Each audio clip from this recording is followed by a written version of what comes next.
Salut tout le monde! Aujourd'hui nous allons vous montrer comment remplacer l'écran de votre iPhone 11 Pro Max. Il s'agit d'une réparation avec un niveau de réparabilité intermédiaire qui vous demandera 25 minutes de votre temps. Pour cette réparation, vous aurez besoin d'un nouvel écran pour iPhone 11 Pro Max, d'un kit outil universel comprenant les outils nécessaires au démontage de ce smartphone, d'une spatule Sésamo et d'un joint d'étanchéité pour iPhone 11 Pro Max. Sachez que tous ces outils sont disponibles sur notre site et vous les retrouverez également dans la description.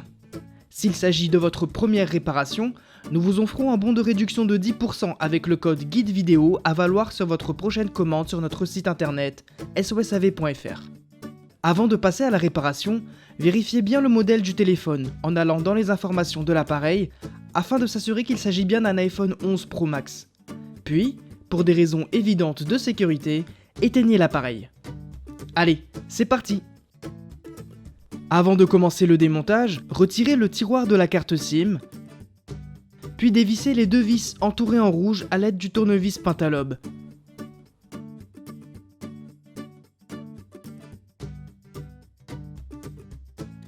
Pour ouvrir le téléphone, il va falloir décoller l'écran. Du coup, pour faciliter son retrait, chauffez la face avant de l'appareil avec un sèche-cheveux pendant une bonne minute pour ramollir le joint d'étanchéité qui retient l'écran au châssis. Une fois bien chauffé, insérez la pointe de la spatule Sésamo dans un coin inférieur du téléphone, entre l'écran et le châssis. Allez-y délicatement pour ne pas abîmer l'écran ni le châssis. Ensuite, faites délicatement levier pour créer une petite ouverture afin d'y insérer à son tour un médiator.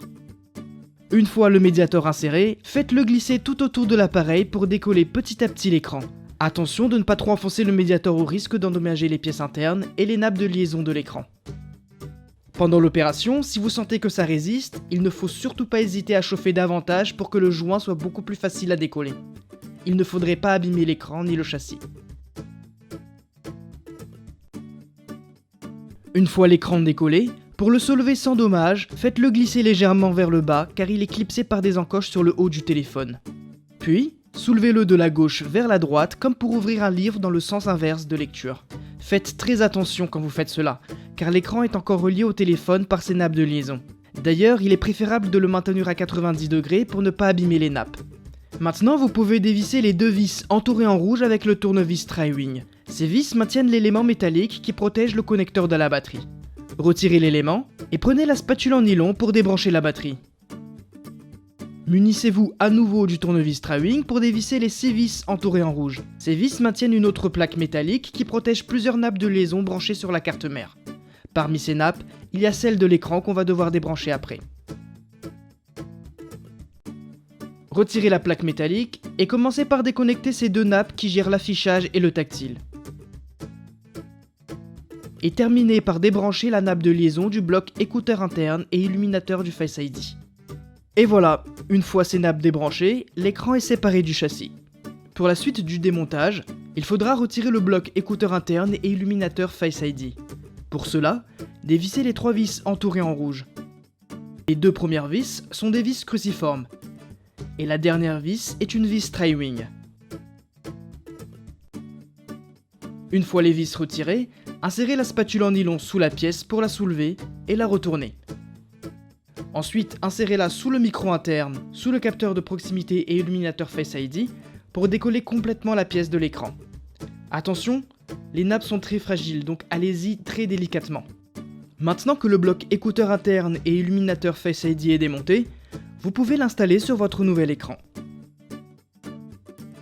Pour vous faciliter la tâche, installez d'abord le capteur de proximité, l'illuminateur et le micro secondaire dans leurs emplacements respectifs. Ensuite, rabattez l'écouteur interne par-dessus tous ces éléments pour le replacer dans son logement. Il ne vous reste plus qu'à replacer la vis Tri-Wing, ainsi que les 2 autres vis cruciformes. Et voilà, votre nouvel écran est prêt à être remonté sur votre iPhone. Mais avant tout, il faudra installer le joint d'étanchéité. Pour cela, décollez le plastique bleu, puis collez le joint d'étanchéité sur le châssis. Vérifiez bien qu'il soit dans le bon sens, et bien collé sur tous les bords. Une fois collé, retirez la partie bleue centrale et les protections bleues collées sur le sticker.